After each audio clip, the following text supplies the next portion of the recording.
High good morning, welcome back to my channel. আশা করি তোমরা খুব ভালো আছে, আমি খুব ভালো আছি। তো আজ একদম সকাল সকাল ভিডিওটা অন করলাম। তো এই জাস্ট ফ্রেশ হয়ে এখন একটু যে চা বানাতে থেকে ভিডিওটা থেকে শুরু করে দিয়েছি। কোনো দিন আমি যেভাবে ঠিকঠাক করে ভিডিও অনই করতে পারি না, ভুলিয়ে যাই, না তো অনেক কিছু প্রবলেম থাকে। আর তোমাদেরকে সারাদিনে ভিডিওতে যে কী দেখাবো আমি সেটাই খুঁজে পাই না। তো মা বাড়িতে আছি, তেমন তো কেউ লোক নেই, মোটে 4 জন আছি। রিমা তো কাল সকালে চলে গেছে, তো আমরা 4 জন মোটে আছি। কী বা দেখাতে পারি, আজকে সকালে হচ্ছে আমাদের চলে যাওয়ার কথা ছিল, বাট সেটা এখন বিকেলে গিয়ে ঠিক চিনতে বলতে মানে দুপুর ভাতটা খেয়ে দিয়ে তারপর আমরা চলে যাবো। সকাল সকাল দিদের একখানা সবজি কাটা হয়ে গেছে, এই যে ফুলকপি আলু বেগুনি পোস্ত হবে আজকে, আরও নানা কিছু হবে, বাট একটা হয়ে গেছে আর কি, বাকিগুলো কখন হবে কে জানে। আমি তো এখন চা বানাচ্ছি। আমি তোদের সাথে কী শেয়ার করবো সেটা তো খুঁজেই পাইনি, তোমাদেরকে এটা বারবার বলেছি। তো আগের ভিডিওগুলো তোমাদের কেমন লেগেছে জানিও কিন্তু সবাই। আমি এখন চেষ্টা করছি সব কিছু তোমাদের সাথে মোটামুটি শেয়ার করার, জানি না কতটা কি শেয়ার করতে পারছি, তবে চেষ্টাটা কিন্তু করছি। আগে দিদার চাটা দিদাকে দিয়ে আসি, তারপরে এসে নিজেরটা নিচ্ছি, দিদারটাকে দিয়ে আসি।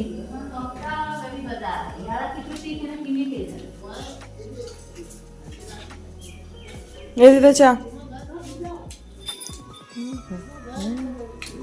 এক হাতে নিয়েছি ফোন, এক হাতে নেবো চা। বিস্কিটগুলো কোথায় নিই?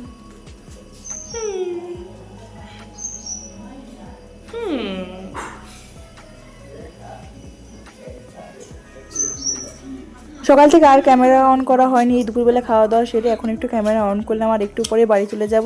এখন এই যে দিদারা আর সবাই এখন এখানে বসে বসে রোদ পোহাচ্ছেন, এখানটাতে মোটামুটি একটু রোদ আসে।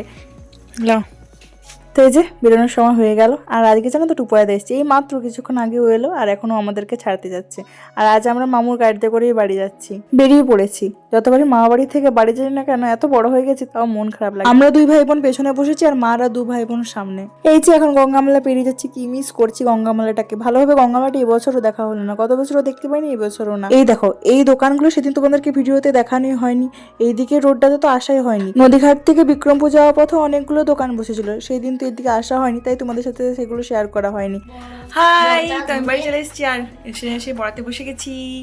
এই হচ্ছেন আমার স্টুডেন্ট দোয়েলু। সবাই আজকে মেলা যাবে, আমি বেকার মামা বাড়ি থেকে এলাম। দোয়েলও যাবে, এখানে পড়ে পর বাড়ি গিয়ে তারপর মেলা যাবে, আর বাকিরা অলরেডি মেলায় যাবে বলে আজকে আসেইনি। কালকে থেকে সবকিছু আবার আগের মতো নর্মালভাবে চলতে শুরু হবে। দাদা আমাদেরকে রাখতে এসেছে, আমাদের বাড়ি এসেছে অনেকদিন পর। তো ছাত্রকে দেখা, তো ছাত্র আমার ছাত্র সবাইকে সবসময় ভিডিওতে দেখায়, ও আরে তারপর তো ওদেরকে পড়া, তার কি টাটা আসছি কোনো চলে যাচ্ছে নাকি তোমরা? ইয়েস হ্যাঁ। চল ঘুরি ঘর মামা ঘর যাবি।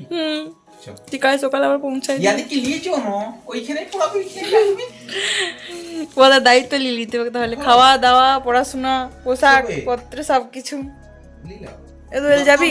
না চা চা টুপাইদা বলছি ওদিকে দত্তক তোদিকে দত্তক নিয়ে নিবো আমি, যাবি? ও মাথা তুলে নি আর টুপাইদাকে দেখে ছবি দেখা দোলা মাসির ছবি তোলা, তারপর বলো আঁকা ফাঁকা করে বসি গেন্দে আমাকে বললেন কুটির সঙ্গে বসি বলে এই লোক তার দিবি কি তুই একা কাতুল জাপ করি তুই জাপ করে চেয়ারে বসাইয়ে জাপ করতে পারি দিয়ে পরে আরো দুগুনি বেশি একটা ছবি যে আমার গোলাপি রঙের চুড়িদার, গোলাপি রঙের ছবিটা আমার কাছে আছে, চুল ফুলবা আর মাসির একটা গোলাপি রঙের শাড়ি।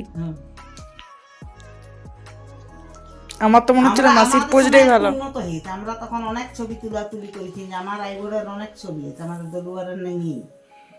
তারপরে ওকে দেখতে এসেছি জামাইদা গৌতমদা দুজন, দু ভাই, আমরা দু ভাই বদম আমাদের ওই দুটি জামাই পাত্তি দেখেছিলাম, চাপাশো আর না দুজনে এসেছি, আর কে কোনো জামাই দেখেনি। ছবি দেখেছিলেন? কেউ কিছুও দেখেনি, আর ওই দু জামাই আর না মানে কেউ কিছু দেখে মানে একদম সামলাতে না। ইয়া আমার ছবি এসি না, আমার ছবি এসেছিল, শ্বশুর বলেছিলেন একটা ছবি এসে তো বিয়ে দিবেন, বেটাকে দেখাবো। একটা ছবি ছিল ওই যে বাঁধাই ওই সাদা কালো ছবিটা, ওটা আমি আর ভাই চলে গেলাম ইয়া বাঁকুড়ার ছবি তুলাতে। মা দোলা মাসি মায়ের কিছু কথা বলছিলেন, আর মায়ের বিয়ের সময় কি ফটো দেখানো এইসব নিয়ে কথা বলছিলেন, বেশ ভালো লাগে মায়ের গল্প শুনতে। এখন কাকিমা আমি আর মা 3জনে মিলে গল্প বলি আমি তো এতদিন বড় হইনি, 20 বছর ধরি তারপর তো তার তিন কোথায় পাবে যা